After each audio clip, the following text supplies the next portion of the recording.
aabaheen aadam calayhi salaam markii ilaahay uu abuuray istiqraar buu nebi aadan u waayo naftiisii way xasili weyday deedna markaasaa feedhiisa bidixintoo laga soo qaaday baa laga abuuray xawaa ummana xawaa liyaskuna ilayha si markaa oo u xasilo maqaasida maaragtaane zawaajka waxaa ka mid ah in labada qof ay isku xasilaan haweenku keligood ma noolaan karayaan ragguna keligood ma noolaan karayaan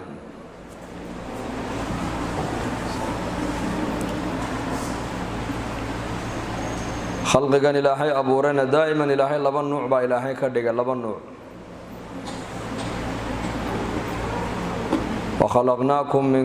وخلقنا من كل زوجين لعلكم تذكرون baa ilaahay yidhi khalqigan adduunyada aan arkayno oo dhan mid walba waa laba nuuc weeyaan habeen iyo maalin rag iyo haween nolol iyo dhimasho farxad iyo murug qani iyo faqiir janno iyo naar muslim iyo gaal ilaahay jalla wacalaa isagaa nolosha sidaa ugu talagalay inay mar walba laba nuucoo iska soo horjeeda noloshu ay ahaato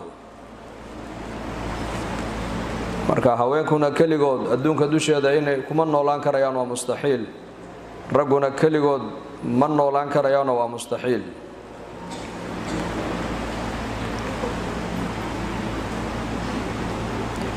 markaasaa kaalinta haweenku nolosha ay kaga jiraan baa weliba muhiimad gaara la siiyey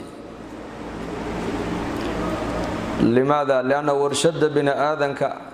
lagu dhex sameeya waxay ku taallaa caloosha hooyaday ku taallaayo caloosha ragga dhexdeeda kuma taallo oo hooyadu marna waa warshad oo ilmihii caloosheeda lagu dhex abuuraya ilmihii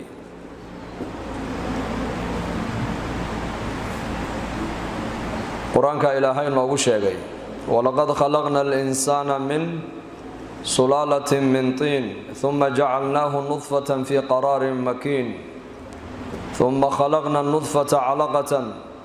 fakhalaqna al-'alaqata mudghatan fakhalaqna al-mudghata 'idhama fakasawna al-'idhama lahma thumma ansha'nahu khalqan akhara fatabarakallahu ahsanul khaliqin jalla jalaluhu allahu akbar bini aadankan abuurkiisii horaa ilaahay yidhi waxaan ka samaynay tiin dhoobo ayaan ka samaynay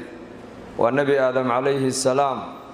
carrada nebi aadan laga abuurayna 40 sane malaa'igtu ay midba meel ka soo qaadayeen 40 sanana baa layidhi waa la laaqayo waa la isku laaqayay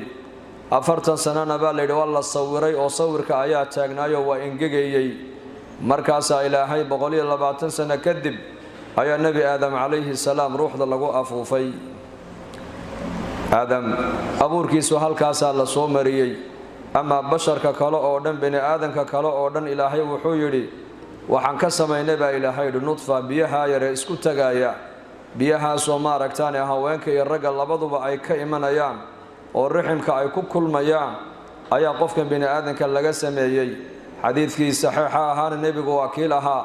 40 hore maaragtaane waa nudfa waa candhuuf yar oo meel taallo riximka dhex taallo weeyaan 40 dhaxana buu nebigu yidhi maaragtaane waa waslad yar oo hiliba 40 dhaxana buu nebigu yidhi waa xinjir yar oo dhiiga 40 saddexaadna buu nebigu yidhi waa waslad yar oo hiliba thumma ansha'naahu khalqan aakhara baa ilaahay yidhi fakasawna alcidaama laxma thumma markaasaa bini aadanka ilaahay lafihii iyo dubkii intoo la qaaday ayaa la abuurayaa oo la huwinayaa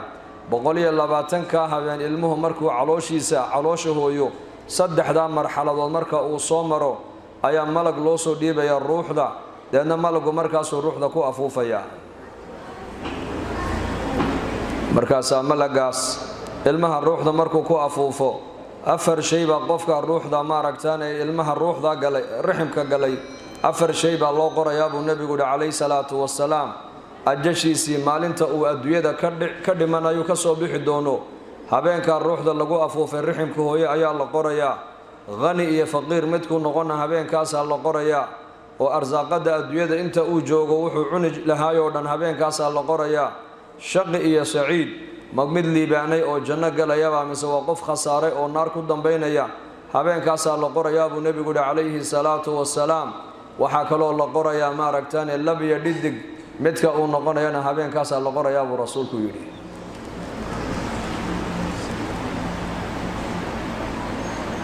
dadna markaas raximkaasi kuma yaalla aabbaha calooshiisa kuma dhex yaalle hooyada caloosheedu ku dhex yaallaa dadna markaa hooyadu halkaasi hawshu ay kaga bilaamaysaa matag baa ku bilaamaya lafagarac baa ku bilaamaya wax kasta uu uraya markaa carfigii udgoonaa bay waayaysaa dadna markaasi 3 bilood oo dhan hooyadu ay galgalanaysaa laana raximkayga dhexdeeda khalqi waxaa lagu abuurayaa bashar bani aadam baa lagu abuurayaa oo haweenku marna waa masnac waa warshad weeyaan 9 bilooda ilmaha caloosha ay ku sido waa bayna alxayaati walmowt bay yidhahdaan culummadu haweenku nolol iyo geeri inta u dhaxaysa ayay ku jiraan oo walwal iyo walbahaar waxay mar walba ka mar way farxaysaayo waxay leedahay ilmo ayaad mar dhow aad dhali doontaa marna way murugoon oo waxay leedahay madraaci doontaa mise waad ka hadhi doontaa hadday hooyadu umusha ay ku dhimatana buu nebigu yidhi waa shahiidad weeyaan oo ajru shahiid baa loo qorayaa qofka umushu markay ku dhimato haweenaydu deedna ilmihii markay caloosheeda uu ka soo baxaa markaa naftu ay ku soo noqonaysaa haddana nolol kale ayaa u bilaamaysa noloshee u bilaamaysa naxariistii ayaa qalbigeeda ku siyaadaysa naas nuujin baa u bilaami doonta hurdada ayaa ku yaraani doonta ilmuhu hadduu habeenka soo jeedo way la soo jeedaysaa hadduu bukoodana way la bukoonaysaa hadduu seexdana way la seexanaysaa hadduu isrogana way isla rogaysaa ma seexanayso mana yeelaysa siday haddeetoole iyadu ay rabtee ilmaheegaa siduu rabay ayay markaa yeelaysaa haddeetoole nolosha raggu kama warqabaan laakiin waa nolol haweenka u khaasa weeyaan ajar badanna way ka helayaanoo maxaa yeelay raximkooga basharkao dhan baa soo maraya oo waxaa adduunyada dad joogo oo dhan ininka ayaa dhalay ininka ayaa ku soo tabcay ininka ayaa koriyo barbaariyey ininka ayaa naaska nuujinayay ininka ayaa maaragtaane la soo jeedayay aabbuhu waxaasoo hawla kama warqabee hawshaasi waxay khaas u tahay hooyada ayay khaas u tahay xaqa hooyadana nebigu meel buu saaray oo nebiga ninbaa u yimid oo yidhi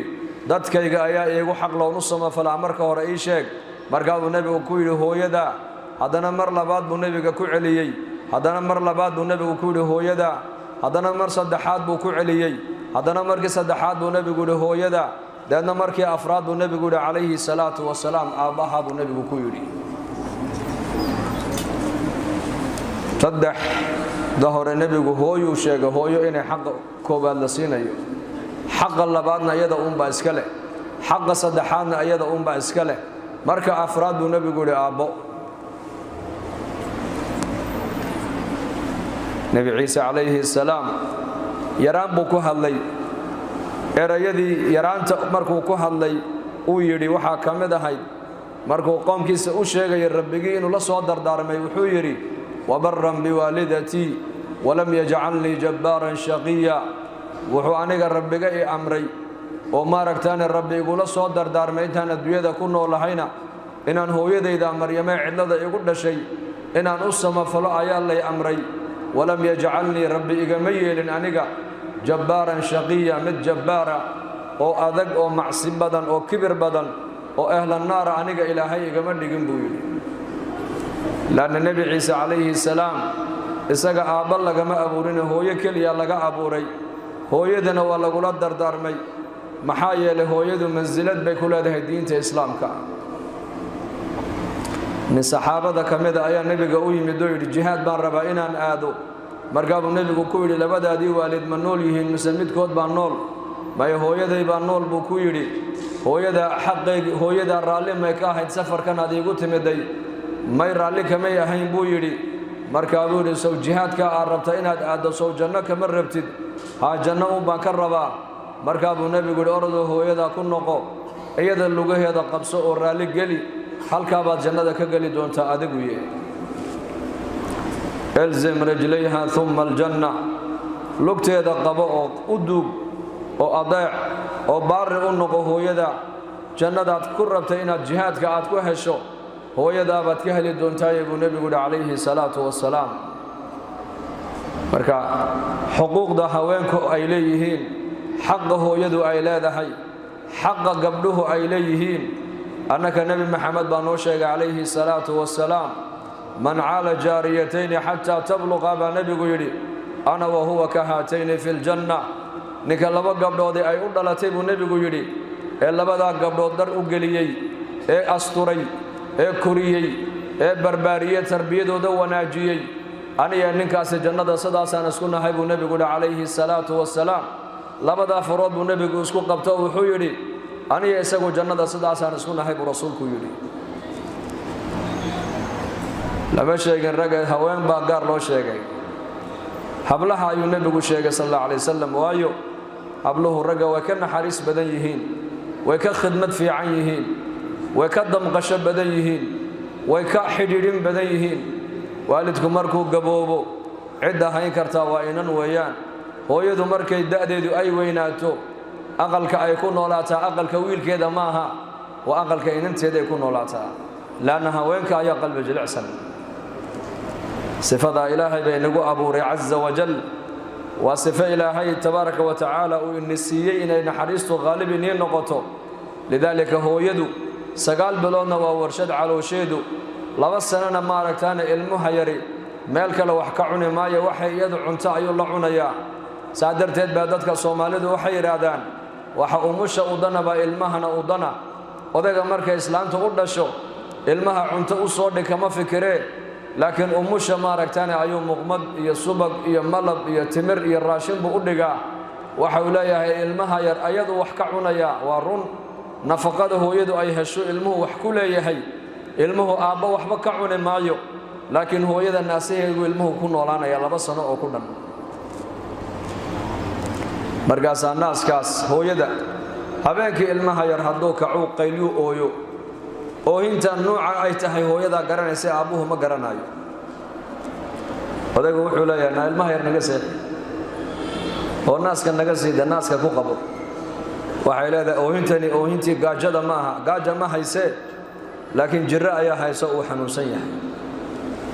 haddana mar kaluu ilmuhu qayliyu ooyi, markaasuu ku odhan doonaa daa ilmaha yar naaska naga sii dee waa ka qayliyahaan ka seexanne.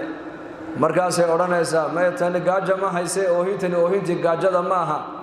laakiin waxa uu leeyahay meesha aan jiifaan ku kaadshee, gogasha aan ku jiifo way qoyday iga bedel buu leeyaho, deedna way ka bedeli markiiba. hadda baryahana waxyaabo kaloo dee laysku qabtaaba soo baxayba. haddana markaasuu ooyaya laa ilmaha yar maxaa helay dee buu leeyahay, markaabay muu bukaa. markaasay leedahay maya oohintani oohintii bugtaanta maahee, lula ayaa hayso. wuxuu leeyahay hurda ay haysay maama iseexi buu leeyahay. deedna markaabay aqalka la galaysaa, naaska intay ku qabatay seexinaysaa. ilmaha yar oohin keliya ayuu ooyayaa, laakiin oohintaa inta macnay samaynayso aabbuhu ma fahmaayo, inankuna walaalkiina ma fahmaayo, adeerkiina ma fahmaaye, hooyada unbaa fahmaysa.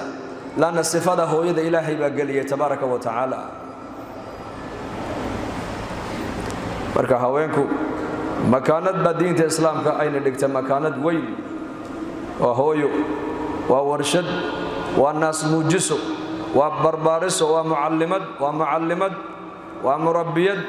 ilmuhu inta badan hooyo ag fadhiyaayo aabba ma ag fadhiyo. hadday hooyadu saalixad ay noqoto, gabar wanaagsan oo diin leh alla ka cabsi leh hadday noqoto, ilmuhu inta badan hooyaday raacayaan ay ku dayanayaan. laakiin hooyadu hadday noqoto to aan diin danaynayn, oo ilaahay aan ka baqayn, oo ninkeedana aan adeecayn, oo salaada aanan ku dadaalayn hadday noqotona, ilmuhu inta badan sida hooyadu ay noqotay yeelaan baa layidhi. marka hagaaga haweenku ay noo hagaagayaan waxaad ogaataan mujtamac oo dhan baa inoo hagaagaya walaalayaal. laakiin haweenku bilcantu hadday naga xumaato waxaad ogaataan keligood ma xumaanee mujtamaca soo socdoo dhan baa naga xumaaday walaalayaal. marka maamadu mar waa warshad, mar waxa weeyaan waa murdica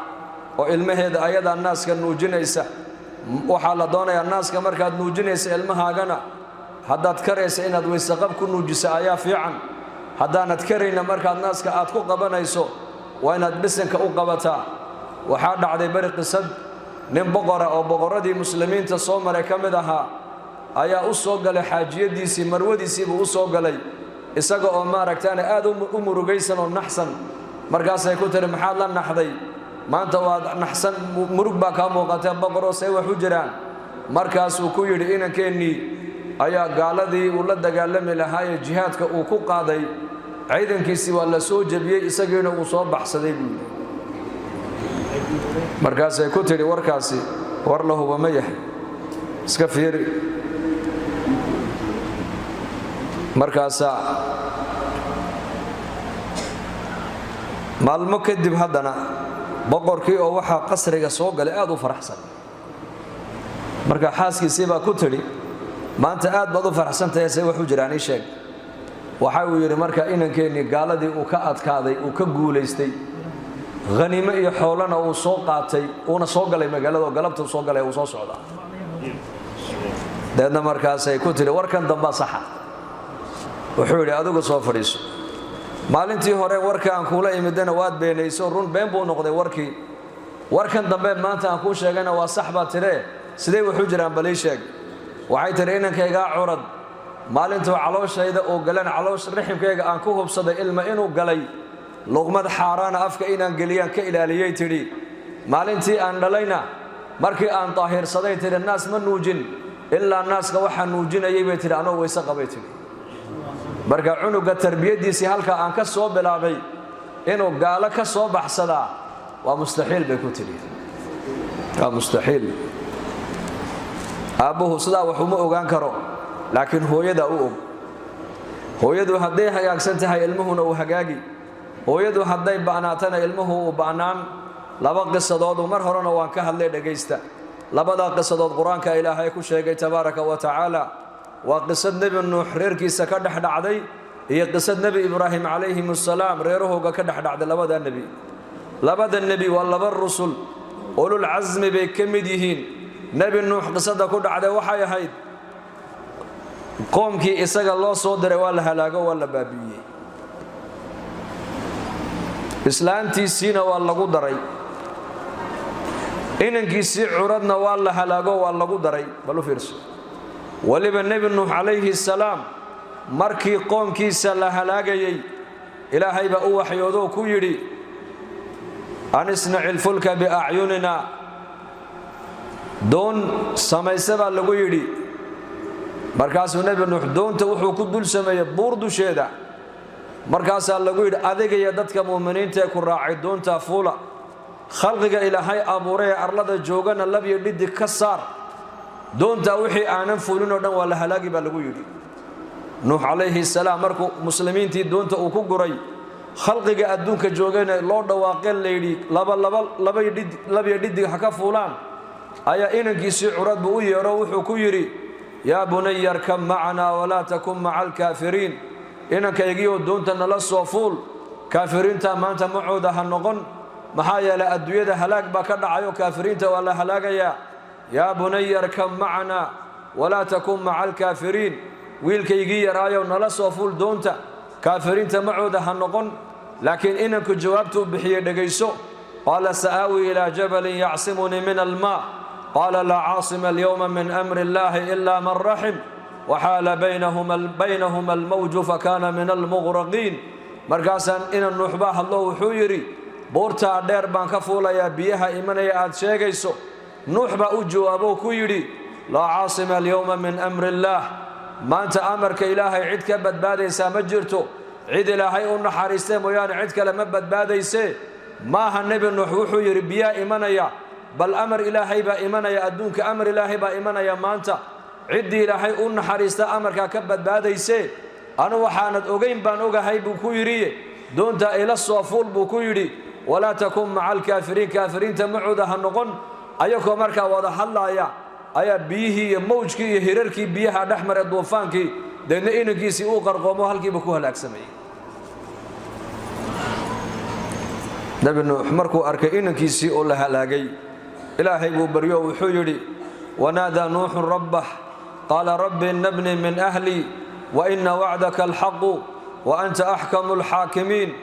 قال يا نوح إنه ليس من أهلك إنه عمل غير صالح فلا تسألني ما ليس لك به علم إني أعظك أن تكون من الجاهلين. نبي نوح بالله وحيودون لغو يدي يا نوح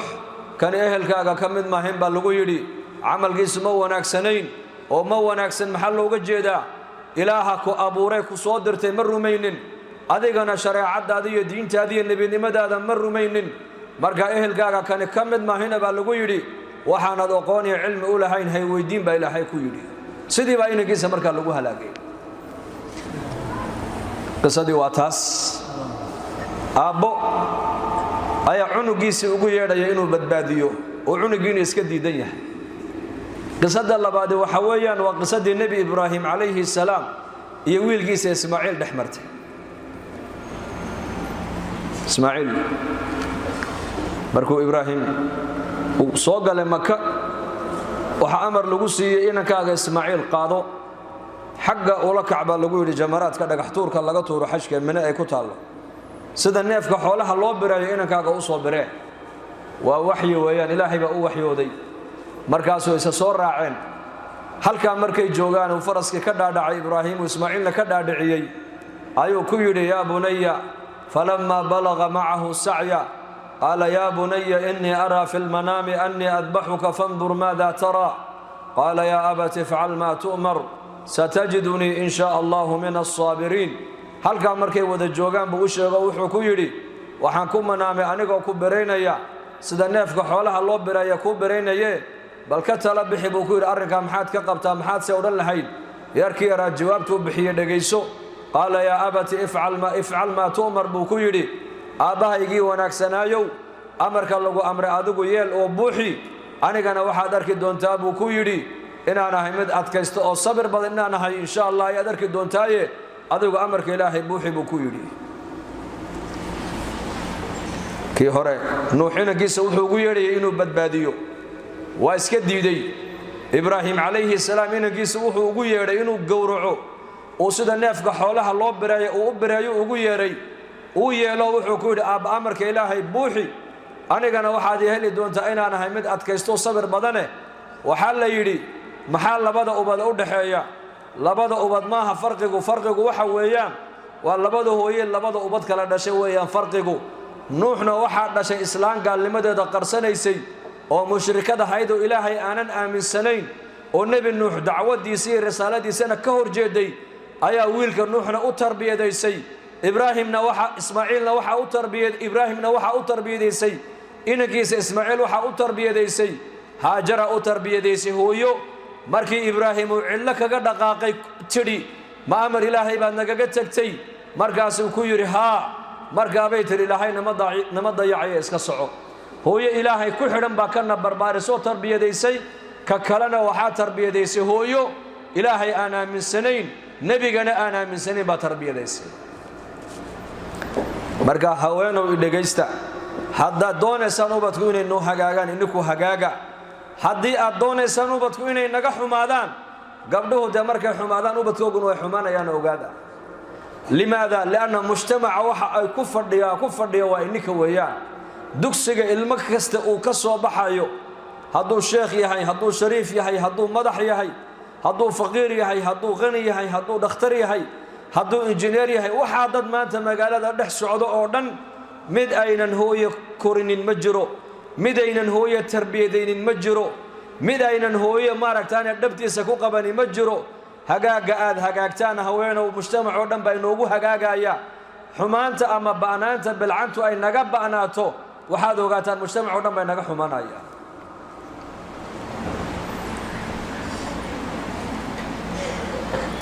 asmaa binti yaziid radia allaahu canha markay inanteeda ay dhistay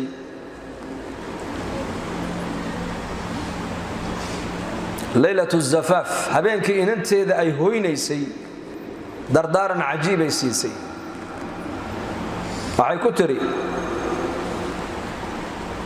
cushkii yaraayeed ku jirtay waad ka baxday ku tiri yani cushku waa aqalka shimbirta xush buulkii yaraayeed ku jirtay waad ka baxday ku tiri halka qisada maxaa laga fahmayaa bariga inantu aqalka kama baxayn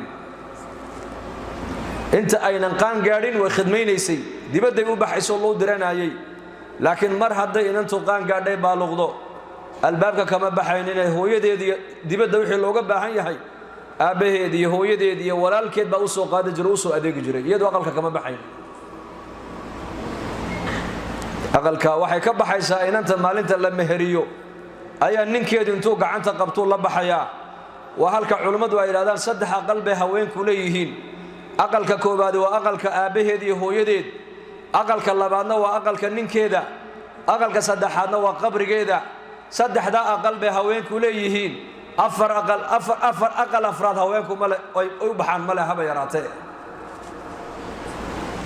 haweenkeena suuqa jooga sax maaha raggu inay suuqa joogaan weeyaan raggu suuqa waa inay ka adeegaan hooyada iyo inantu waa inay aqalada fadhiyaan maxaa yeelay haweenku way jilicsan yihiin in dibadda iyaka loo ogolaado maahina waa in la ilaaliyo aqalka lagu ilaaliyo oo aqalka lagu dhex xanaaneeyo oo adeega dibadda ragga ayaa iska leh haweenku adeega aqalka dhexdiisay leeyihiin iyaku mas'uuliyadu waa mid banaanka iyo mid aqalka dhexdiisa ta banaanka ragga ayaa iska leh kasbiga ragga laga rabaa aqalka ijaarkiisa ragga laga rabaa dharka haweeneedu xidhanaysa ragga ayaa laga rabaa masaariifta reerka ragga ayaa laga rabaa oo nabigu calayhi salaatu wasalaam wakiilaha shili faranka dirhamka aad miskiin aad siinaysid iyo dirhamka maaragtaanay adoon aad ku xoraysay iyo dirhamka maaragtaanay ilaahay diinkiisa aad ku bixisay iyo dirhamka maaragtaanay reerkaaga aad ku nafaqaynayso dirhamka reerkaaga aad ku nafaqaynaysa ajar badan oo ajar weyn ilaahay agtiisa buu rasuulku yiri waa fadaa'il nabiga noo sheegay sallallahu alayhi wasallam marka gabar haweenku aqalka inay saddexda aqal bay haweenku leeyihiin marka buulkii aad ku jirtay ku tiri waa Asmaa bint Yaziid dardaaranta inanteeda ay siinaysa dhageyso buulkii aad ku jirtay waad ka baxday tiri waxaad ku hooyanaysaa caawa aqalka waliga horumaad arkin shakhsiga aqalka aad kula kaliyoobi doontana horay umaad arkin bay ku tiri shakhsiga aqalka caawa aad kula kaliyoobi doonto arooska la kaliyoobaysa waxay tiri ninkaadaas haddeetoo la mas'uuliyadii isaga la wareegay laakiin waxay ku tiri indhihiisa ilaali waxay ku tiri indhihiisa ilaali oo sankiisa ilaali oo dhegtiisa ilaali dhul u noqo cirbu ku noqoni hooyo u noqo aabbu ku noqoni walaashii oo kale u noqo walaalkaaga kale ku noqonaya hooyo u noqo sida hooyadu ilmaha ugu naxariisato ninkaaga hadaad ugu naxariisato sida aabbuhu ilmihiisa ugu damqado oo u beeliyo u dhaqaalayo isaguna ku dhaqaalayn walaashiyo kale u noqo walaalkeeda way jeceshahay sida walaashu ay walaalkeed u jeceshahay u ilaalinayso hadaad u ilaaliso ninkaada sida walaalku walaashii cadowga uga difaaco uu uga warhayo isaguna kaaga warhayn bay ku tiri dhul u noqo oo dhulka waxa lagu yaqaan sabir iyo adkaysi buu leeyahay hadaad ninkaaga dhul u noqoto isaguna samuu ku noqono korku kaafu saasuu ku haray bay ku tiri waxay tiri saddexda hore waan fahmay saddexda dambe ii macnay bay ku tiri hooyo macaanay sankiisa ilaali maxaa uga jeedaa waxay tiri adoo udgoon mar walba ha ku yimaado adoo carfu udgoon leh ha ku yimaado ninkaadu indhihiisa ilaali bay ku tiriyo marka uu ku imanayo wax ka farxiyo mooyaan wax ka careysiya yuunan ka arkin bay ku tiri dhar qurux badan ha kuugu yimaado akhlaaq wanaagsan ha kuugu yimaado dhaqan wanaagsan ha kuugu yimaado hadal wanaagsan ha kuugu yimaado dabeecad wanaagsan ha kuugu yimaado aqal wanaagsan oo nadiif ninkaagu ha kuugu yimaado waxay tiri dhagtiisa ilaali maxaad uga jeedaa hadal xun waliga ninkaadu inuu ka maqlin qalu firsu waa ta jaamacadu aqalku waa jaamacad hooyadu waa murabbiyad hooyadu mar waa muallimad hooyadu mar waa warshad hooyadu mar waa murdica oo naaska ilmaha nuujinaysa hooyadu 20 ubad intay dhex fadhiisato ayay mid walba raali gelin sifada raggu ma leh laakiin haweenka sifada iska leh raggu ilmo kaliya ma hayn karaan laakiin waxay hayn karaan mataqana haweenku 20 ubad ay haweeneedu intay dhex fadhiisato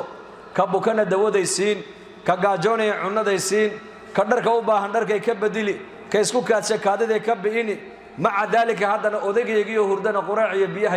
iyo shaahay u diyaarin iyadoo sooman welibana ayay intaasoo dhanna maalintii qada u karin waa yaryar da'dii lagu soomaya iyaku ma gaadhin waa 2 jir waa 3 jir waa 4 jir waa 5 jir waa 7 jir waa 8 jir mid walba quraacii bay siinaysaa qadadii bay siinaysaa odaygu laga yaabaa maalintii inuu saacada ka seexdo marka uu sooman yahay haddana 10 kaloo afurayso aqalka ku afuri doonta cashadoodii iyo afurkoogii iyo biyahoogii iyo shaahoogii iyo cuntadoodii bay haddana hooyadu diyaarinaysaa sifada raggu ma yeelan karaan hooyada uunbaa leh khilaafadii cumar bnu khadaab radia allaahu canhu ayaa nin bay xaaskiisu hadal adag ay ku tidhi deedna ninkii baa yidhi cumar bnu khadaab haweenaydan wixii laga yeeli lahaa ka talageli oo kala tasho deedna markaasuu u yimid cumar bnu khadaabo isaga laftigiisii aqalka dhexdeeda lagu haysto oo la canaananayo markaasuu ninkii bannaanku ka maqlay cumar oo laftigiisa la haystaba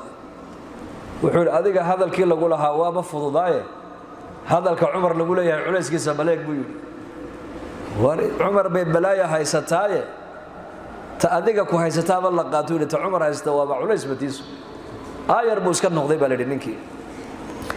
cumar baa markaa maqlay shanqadhiisii cumar uu soo baxay ninka sii socduu arkay waa u yeeray war kaale maxaad doonaysaa maxaa u socotay ii sheeg wuxuu yidhi wixii aan la socdayba wax ka daran adiga ku haystay buu yidhi maxaad rabtay dee xaaskaygii baan rabay inaan kaala tashado hadallo aan fiicnayn bay igu tiraahdaa si aan wanaagsanayn bay iila dhaqantaa dee markaan arka adiga sida lagula hadlaayo taydii waxayba noqotay buu yidhi sheekhad bay noqotayba marka cumar bnu khadaab ayaa ku yidhi sida aniga layla hadlayay maad maqlaysa haa waan maqlaayay buu yidhi wuxuu yidhi dhegayso fadhiiso 3 dab oo raggu aynan hayn karin bay dumarku naga hayaan shahwada raggu waa dab ayakaa inaga haya buu yidhi dherigu waa dab ayakaa dheriga inoo kariyo raashinka inoo kariya ubadka hayntooduna waa dab inakuma hayn karna ayakaa haya marka maalin markay nagu yar qayliyaan nagu qarxaan waa iska sabraynaayo iska soco buu ku yidhi dadkaasi cajiib bay ahaayeen dad waxay ahaayeen uu nebi maxamed uu dhisay calayhi salaatu wasalaam asmaa binta abi bakr sidiiq radia allaahu canhum ayaday hooyadeed aabbaheed dhammaan raalli allaha ka wada noqdee ayaa u timid aabbaheed abi bakr sidiiq radia allaahu canhu waxay ka ashkatoonaysaa ninkeeda zubayr bnu cawaam waa nebiga inaabtigii weeyaan waana 10kii jannada loo bishaareeyey nin ka mida weeyaan markaabay tidhi aabba zubayr ha layga furo oo ninka ha layga fasaxo waayo waxay tidhi uu idilaa marka labaadna waxay tidhi xagga gacantana waa ku adag yahay wax bixinta oo masaariif igu filan ima siiya bay tiro dharna iima iibiyo dharka igu dulgogo-ay arag bay ku tidhi marka abibakr sidiiq sidaasuu eegay inantiisii asmaa lama ooyin kama nixin wuxuu ku yidhi aabba zubayr ma taqaanaa cidda uu yahay waa nebi maxamed calayhi salaatu wasalaam ina abtigii weeyaan waana 10kii jannada loo bishaareeyey nin ka mide aabba ninkani janno u socdaaye jannada ha la gashide iskaga samir buu yidhi nolosha adduunyadu an yaroo koobane wax dhis dadkaas waxbay dhisayeen dadka zamankeenna ka warrama sida wax loo dhiso iyo sida wax loo dumiyo midkee soomaalidu taqaanaa sida wax loo dumiyo xariifiye ku nahay sida wax loo dumiyo raggoogiiyo haweenkoogu waxay ahaayeen dad wax dhisay ahaayeen dad wax dumiya ma ahayn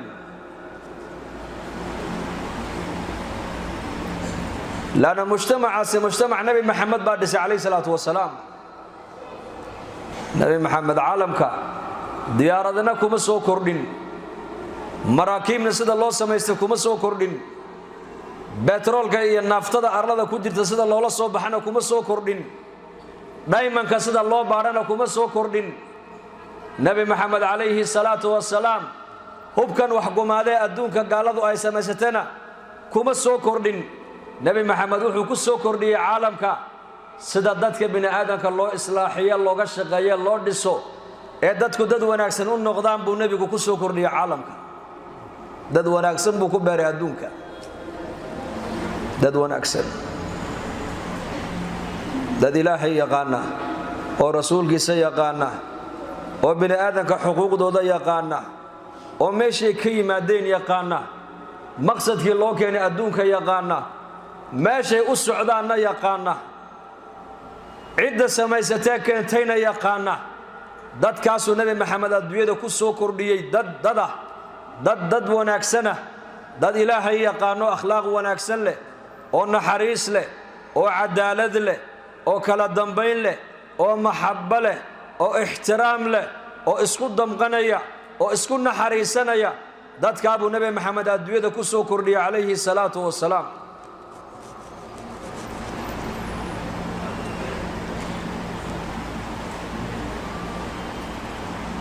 إنك زمن كأنن dad badan waxay leeyihiin horumar baa la gaadhay waa zamankii horumarka may horumar ma gaadhin bal zamankan waa zamankii dib u dhac weeyaan dib baan u dhacnay hoos baan u dhacnay hoos horumar waxa gaadhay mujtamaci magaalada Madiina ku noolaa oo Nabi Maxamed uu dhisay uu tarbiyadeeyay waa mujtamaci asxaabu Muhammad sallallahu alayhi wa sallam من كان مستنا فليستن بمن قد مات عدي عدكو دينا يسبو يري ابن مسعود رقا دنتها كو ديدان رقي أبي بكر يا عمر يا نبي محمد صحابة رسول الله هكو ديدان داد بو نبي محمد انتو دسي داد كان وحو نبي محمد وكدس مركو هوريس وحق عقيدة حق إلهي معرفة سكدس وقلبي قودو إلهي كحري إلهي مركي كحرمين أيك دحدو دينا ويسكو حرمان وقف والبقف كلا حق يسيبو سيئي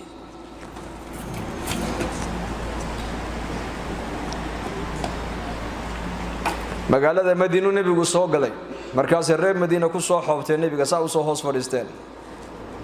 عبد الله بن السلام رضي الله عنه صحابي يهودي قاها يا قرآن كإلهي جل وعلا وكو أماني أيها إلي مجمعي بان دح فريستي مرة لي مركز نبي محمد وجيقي سأركي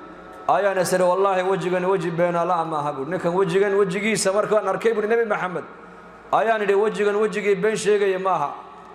بين الله وجهي سماها أرجع وجه النبي محمد عن كم غلنا وحو نقضي يا أيها الناس أفشوا السلام وأطعموا الطعام وصلوا الأرحام وصلوا بالليل والناس النيام تدخلوا الجنة بالسلام والنبي يقول يا أيها الناس ددوا أفشوا السلام صلاة دحدينا فافية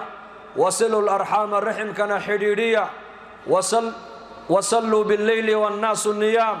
هبيك تدكم مركي جيفان كعا وصلاة الليل كتوكدا تدخلوا الجنة بالسلام جنة ربك نبت قليات كوكا لسان أبو رسولك يلي مكة انتو نبي جوغي عقيدة إيمانك يقين تو مدى أصول لسي مدينة مركو نبي يمدين أخلاق دي بو نبي بدل يا أخلاق دي قيمك وحي كل اسمه ونبي ما ضوش يا عود المريض فك العاني أطعم الجائعة كينا قاجونا يا عنتيسية حديث قال ري مدينة مركين مغلين مقالة مدينة قف قاجونا يا لقوايي عود المريض أبا نبي يري كينا نقبك هذا الزيارة أبو رسولك يري كينا نقبك هذا الزيارة أبو نبي يري هل قفدوا مقالة مدينة كبك هذا مسلمين الري مدينة قفك ويصبوا قنجرين مقالة مدينة قفك غريبك كوية كعصب وحا مودي جري إن قفك مقالة مدينة دتك كنا لودن أي قرابة سي أي تهي قرابنا ميسنا هين إسلام نما يكون حديرين ين أو حديث النبي يكون رغمين يكو هل كينقوا حديث النبي قدكت أن كم مغلينو تكلنا أن كسارينو أو قانتي معلومات كنا ما أنت أي نوبتين لكن كون دقنك الدين تنولشين أو مالين بمالين تقدم بيسا وسي يرانا يو إيه كان نولشوا ده مالين بمالين تقدم بيسا وحا كردا يي كون دقنك الدين تأي كون دقميان بكر أسعود إياك نحن إلى قليل من الأدب أحوج إلى كثير من العلم عبد الله بن مبارك بأورنجري آداب يرؤو كوبانون هلو يعني الدين تإن يرون كبرنو أو كون دقنو أيانو قباهي بدن هاي إن بدنهم برنو أو كو عمل فلي وينو زمن كوغا إيكا عمل فلك الدين تأيا غالبها هلك الزمن كيننا ما أنت إنك معلوماتكو أي غالب نون نقدين عود المريض كي نبوك زيارة أبو رسولك يدي أطعموا الجائعة كقاجونين عنتيسية جارك دركسن بو نبي يدي جاركي سنة أي قاجونا يعني إيمان ملا أبو رسولك يدي لكن يسقوا دركسن جاركيس أن كور قبل حالة يكون جيران إيمان ما لبو رسولكم جاركاغا واحتر هذا واحتر ويلنين الشركاغا هكذا نبض قلان ونفي النبي قفك الشركيسة جاركيسو كن نبض قلي ويان قفك إيمان كيس النبي ونفي وترتري ضربوا النبي هور مريو وحيري والله لا يؤمن إلهي بان قدرتي ما آمنين والله لا يؤمن إلهي بان قدرتي ما رمين صدح جرمركو النبي قدرتي بان لقو يري يا نبي الله وقفكاسي وقفك جاركيس وشركيس كن نبض قلي ويان قفكاسي إلهي رسول كيسي آخر ما رمين برسولكو يري ما رمين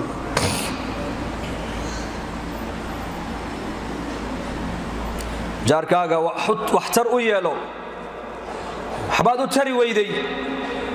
دف بي أديك كاوايين جاركاغو دبت هذا هكذا نبض قلان بس نصحابة النبي كمدا أي النبي كويري قبره بلاي اللي يداب الدرس كيغا صلاة بدن ويتو كتا صوم بدن وي صونتا لكن جار كيغا عرب كيغا كل دبتابو كيري بركابو النبي صلى الله عليه وسلم يري هي في النار تاسي هدي سدا كل ما النار بيكون حجرتابو رسول كيري ninka loo saxaabiya hadloo yiri anigana gabadh heblayo leeyahay dariskayga salaadeedu ma badno soonkeeduna ma badno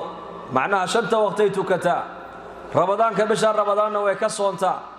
laakiin jaarkayga ma dhibta buu yiri carabkeeda kuma dhibtay ka waran nabi allah markaa buu nabigu taasi jannay ku jirtaa buu yiri janno diin fiicnidu salaad badnin maaha صوم بدنا ما الدين في عنده وحويان دين وناق وحويان من حسن إسلام المرء تركه ما لا يعنيه دين هذا وناقيقا وحلقو قرنا يا ما لا يعني قينات كدراتا دين هذا وناقيقا وحلقو قرتا ولقو قيمة يا أخلاق هذا وناق سنبا لقو قيمة يا دين وناقا قفك أوليا وحلقو قرتا حلال عنقفك مركوية هاي دين تيسو قفك سواقي ودين قيمة لا أو تيلويان من يأخذ عني هؤلاء الكلمات فيعمل بهن أو يعلم من يعمل بهن أبو نبي صلى الله عليه وسلم شان تاكل مدود أبو نبي آيات إيقا قاذن أو كو عمل فلي أما السيب بري قف كو عمل فلا أبا هريرة آيات أنا قال نبي الله شان تاكا قاذن إيشك مركب نبي كبل أبا وحيري اتق المحارم تكون أعبد الناس وحي إلهي كحرمي أردن كديرو أرزاقد حلالي حرام بك لا هي وحي اللي حرمي كديرو بالنبي يقولي ضدك قفك وقو عبادة في عنه وقو عبادة وقو عابد سنبا نقول يا رسولك كيولي وارضى بما قسم الله لك تكون أغنى الناس أرزاقد أنت ربكو قدروكو قيبيين كو قنع قفك ضدك قفك أبو غني سنبا نقول يا رسولك يولي وحبا للناس ما تحب لنفسك تكون مسلما نفتادا وحا لجع شهيدتك كلا لجع لو قف مسلمة أو توسن بعد مركا نقونية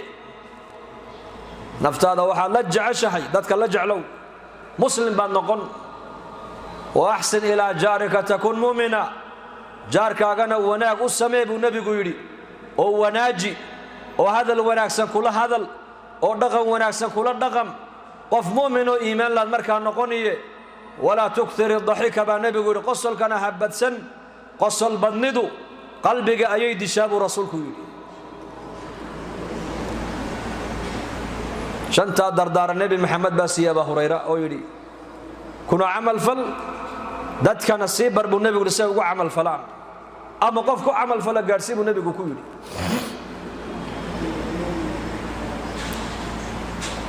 إلهي عز وجل هنكعب سنو إلهي هنصر نقولنا هنتوبت كأنه وهلك دينتو أي ندكتي دينكون هلك هكذا غاغني هلك كوحية دينتو والله شويك الله قيب سدينة الإسلام أقل كبنان كي سنة رجع يا مسؤولية دل ساري هواين كان مسؤولية دو أقل كنحن دويان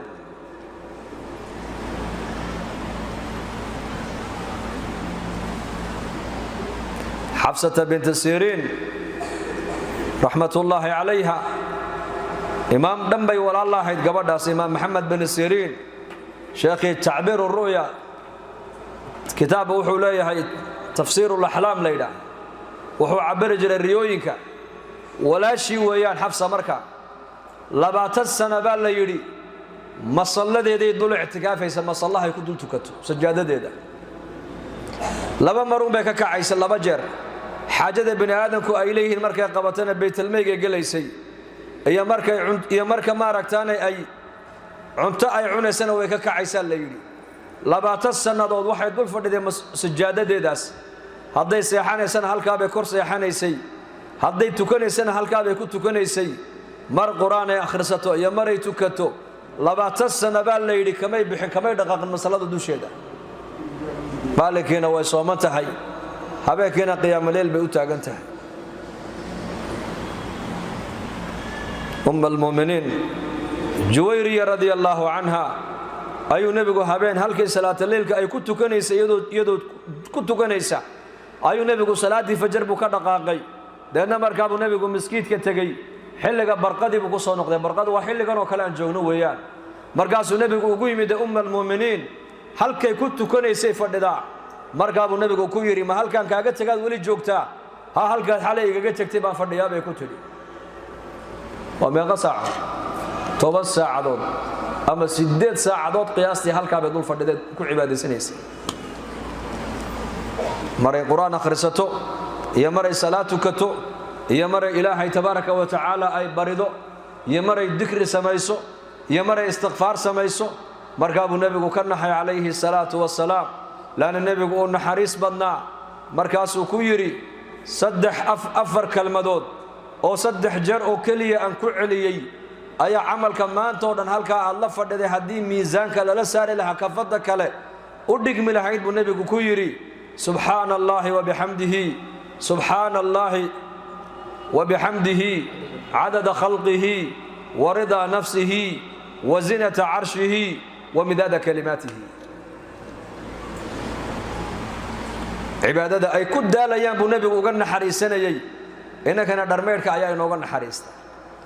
دريكارينت أيا نوقنا حريستا واكاس هوين كأنه الصباح دي بقاليان مطبخة باقي كصباح يعني بعد العشاء كصباح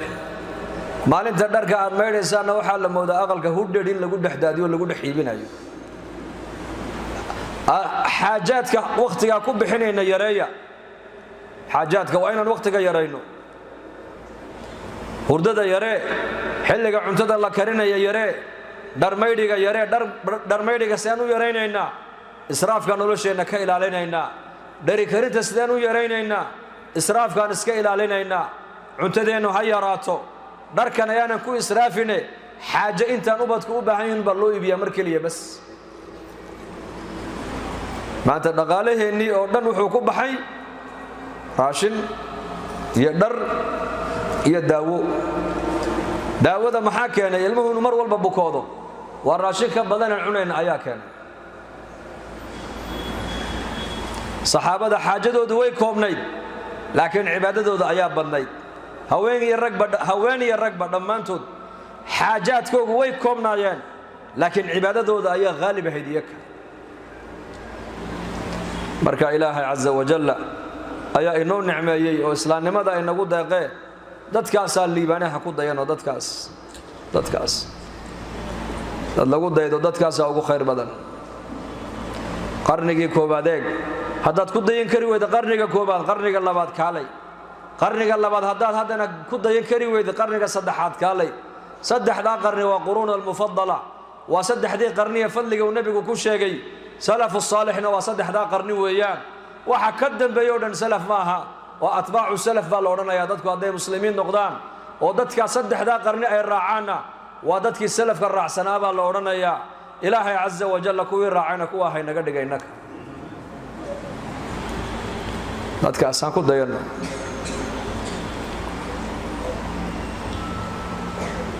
oo diinteenna islaamka ee ilaahayna siiye caza wajalla han ku dhaqanno oo han ku ubadkeenna hanbarno ilmaheenna hanbarno ubadkeenna culamo han ka dhigno walad saddexda ajarkoodu awnasan go'aynin waa waalidka ka tegay walad saalixa iyo caalim cilm lagu intifaaca ka tegay iyo nin qani oo sadaqad jaariya ah ka tegay saddexdaa buu nebigu yidhi camalkoogu ma istaagaya wuu soconayaa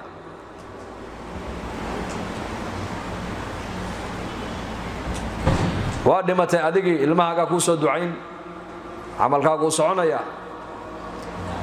cilmi baa ilaahay ku baro ummadaad cilmigii bartay ardaydaadii baa maaragtaane dad kale cilmiga sii baray halka ajarku iyakana uu soconaya sadaqad jaariya ah aqal baad meel ka dhistoo tiri aqalkaa waqfi baan uga dhigay madrasadda iyo masjidka ajarka waa kuu soconaya haweenkuna diintan islaamka qayb weyn baad ka soo qaadateen qaybtiinina hadda ka qaata khadiijatu lkubra radia allaahu canha qof ugu horeeyay nebi maxamed rumeeye waa ummulmu'miniin khadiija radia allaahu canha qofkii ugu horeeyay diin islaama dhaqaalo ku bixiyey waa khadiija radia allaahu canha qofkii ugu horeeyay janno loo bishaareeyey waa khadiija radia allaahu canha qofkii ugu horeeyay diin islaama loo dilay u dhintay waa haweeney sumaya radia allaahu canha bal abi bakr sidiiq radia allaahu canhu saxaabada ajiladooda oo dhan baa la yidhi sababta ay ku islaameen haween baa lahaa cumar haweeney buu sababteeda ku islaamay cusmaan binu cafaan radia allaahu canhu haweeney buu sababteeda ku islaamay dumarku diintan qayb weyn bay ka soo qaateen qaybtiina ininkuna ka qaata oo culummo soo saara oo xufaad soo saara oo ubad tarbiyadaysan oo diin la aqaladeen ha ka soo baxaan goormay ubadku tarbiyad diineed ka muuqan waa marka aqalka diini ay taallo aqalka diinta ay oolaysana ayaa ka mas-uula haweenayda iyo ninku labadaba waa ka mas-uul laakiin maadaama haweenku aqalada u badan yihiin ay fadhiyaan inta badan ilmuhuna inta badan hooyada uu la joogo sida hooyadu ay noqoto ilmuhuna yeelaa marka dambe marka tarbiyadda ubadka diin ku saleeya hadday guur tahay hadday dhar qaadasho hadday tahay hadday tacliin tahay hadday jaarka la dhaqankiisa tahay hadday qaraabada xiriirinteeda tahay waxaasoo dhan waxaa laga rabaa hooyadu ilmaha aqalka inay ku barto inantaadii baad dhisaysaa oo da'dii la guurinayay gaadhay soo egeeg adu ha ku oran adu gabadhaada u soo egeeg ninkaad u dhisayso waliba hooyadu inay wiilka u soo haasawdo weeyaan aabbuhuna inanta u soo haasaawo ceebna maaha inaad tiraahdo qof wanaagsan haddaad aragto inantaydii wayqaan gaadhee haddaad rabto diyaar baan kuulahay inaad tiraahdo ceeb maaha cumar binu khadaab baa abubakar u bandhigay xafsa haddana cusmaan buu u bandhigay labadoodii cusmaan uu ka cudur daartay abuubakarna uu iska aamusay muddo yar kadib xafsa waxaa soo doonay nebi maxamed calayhi salaatu wasalaam inanta waa inay noqotaa aqalka hooyadeed inanta waa inay ku sugtaa calafkeeda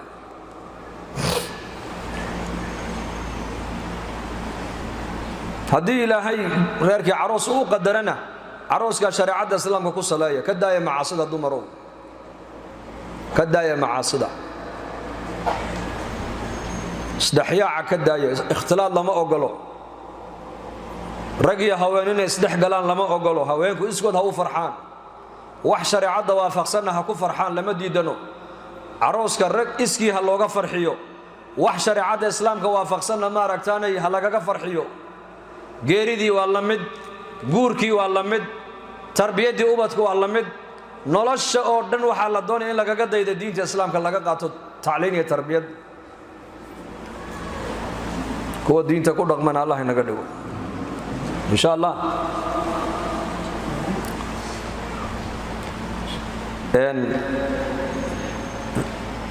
jamaacadada dacwaduna way ni yimaadaan ha laga faa'iidaysto oo mastuuraadka ha lala baxo oo ha lala fadhiisto haweenku haweenka ha ku dadaalaan ragguna ragga ha ku dadaalaan odayaashiinna iyo wiilashiinnana soo saara oo dacwadda u saara oo ilaahay dartii ha u baxaan hadday islaaxaan ay hagaagaan raggu mujtamac oo dhan baa iyakuna ay sababu noqonaya in ilaahay noo hagaajiyo laanna reerka ragga ka mas-uule haweenku ka mas-uul maaha hadduu ninku ba'naado dee haweenayduna way ba'naan marka hagaaga ragga ayaa muhiima raggana waxa keliya maanta ay ku islaaxi karaan waa inay mujtamacan ka dhex baxaan ilaahay dartii u baxaan kuwa diinta daneeyo ee diinta ku dhaqme ee diinta ku camal falana dee allah inaga yeelo wixii khayrna soo dhex marana ilaahay baana waafajiyey wala inoo ducayn doonaa marka dambe sheekha inoo khatimi doona insha Allah culimadii baa inala joogta anaku arday baan iska nahay wabillahi tawfiiq ma sha Allah ducada waa isku ducaynana mar walba mar kastana waa isku ducaynaa ilaahay idinkii khaasatan hooyooyinku iyaka inay noo duceeyaan mar walba khayr baad nagu tuhumaysaane sida aad noo malaynaysaan iyo si ka fiican Allah inaga dhigo waa run ducada la isku ducaynayo way fadli badan tahay ilaahayna ibarya buu yidhi baryadiina waan aqbali إن شاء الله آمين هذا إن شاء الله بسم الله الحمد لله ثناء لله صلاة والسلام على رسول الله صلى الله عليه وسلم اللهم إنا نسألك بأننا نشهد أنك أنت الله لا إله إلا أنت الأحد الصمد الذي لم يلد ولم يولد ولم يكن له كفوا أحد الله والله ربي لا أشرك بك شيئا سبحان ربي العلي الأعلى الوهاب يا من لا تراه العيون ولا تخالده الظنون ولا يصفه الواصفون ولا تغيره الحوادث يا من بيده ملكوت كل شيء يا من إذا أراد شيئا أن يقول له كن فيكون يا مقلب القلوب ثبت قلوبنا على دينك يا مصرف القلوب والأبصار صرف قلوبنا إلى طاعتك اللهم اشف مرضانا وارحم موتانا وعاف مبتلانا اللهم اهدنا واهد بنا واهد الإنس والجان جميعهما وانشر رحمتك على العباد اللهم اغفر لنا وارحمنا ولآبائنا ولأمهاتنا ولإخواننا وأخواتنا وجميع أقاربنا وجميع مشايخنا وذوي الحقوق علينا وجميع المسلمين والمسلمات والمؤمنين والمؤمنات الأحياء منهم والأموات برحمتك يا أرحم الراحمين اللهم صل وسلم على محمد في الأولين صل وسلم على محمد في الآخرين صل وسلم على محمد في الملأ الأعلى إلى يوم الدين ذنبنا الله داف ذنبك والدينتنا الله داف دينت الله إنه معاني دينت الله إنه توصي دينت الله إنه دلو دينت الله إنه لسو صار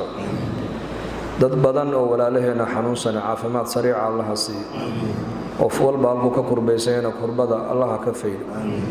dad badan oo hooyooyinkeen oo heeladeena ayaa majmaca nooga soo duceeyay yiri mid walba muraadkiisa oo macsiin Ilaahu gacanta midig ka sii qof walba halku ka kurbaysan kurbada Ilaahu ka qaad dhalinyarada wiilal iyo gabdhaba Ilaahu noo wada hanuuni Ilaahu na toosi amni iimaanka Ilaahu noo ziyaadi muslimiinta meel joogaana muwaafaqay midnimo Ilaahu nasi dhalinyarada wiilal iyo gabdhaba guur xalaal ah oo fudud Ilaahu si guur xalaal ah oo fudud oo degdeg Ilaahu si Ilaahu diin jacayl baa naga muuqatay waa diinteeni diintu waa diintayadii adaan nasiye Ilaahu sida masaajida aanu soo camirnay qalbigayga Ilaahu diinta ku camir nolosheeda sunnada nabiga Ilaahu ku camir aqaladeeda Ilaahu diinta ku dhaqankeyga ku camir يا الله اسمح لي كرنا إله نهذي إله أمنك إيمانك نو زيادي أمنك إيمانك إله نو زيادي قال هذا مكري وذا إله قدوه كعلي مسلمين تنا موافقين من نما إله وصي ربنا عليك توكلنا وإليك أنبنا وإليك المصير سبحان ربك رب العزة عما يصفون سلام على المرسلين والحمد لله رب العالمين الله